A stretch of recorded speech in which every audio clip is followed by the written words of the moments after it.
Hi guys, unboxing tayo ngayon ng Kamen Rider Vice. So lumabas tong Kamen Rider Vice sa Philippines, I think mga 2004. So ito siya. Sa natin. So shoutout pala, nabili ko to sa Pika Japan. So ito siya. Ang maganda rito guys, articulated siya. Tapos yung ano niya, pinaka-plastic niya, napaka-premium. Then may kasama siyang swords. Ayan yung swords niya. Bitang natin.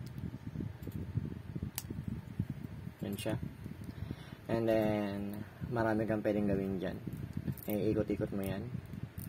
Yan. Pati mga kamay. Yan, lahat siya nag-articulated. Then, ang maganda rito, premium yung plastic niya. Hindi basta-basta. Then, ang advantage dito, yung ilalim niya, may bakal. Pag dinikit mo dyan, ano, naka-ano siya, naka-magnetize.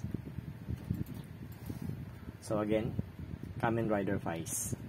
Yan. Kung gusto nyo makolekta nito, marami nito sa Pika Japan. Yun lang at see you again in my next vlog. Bye!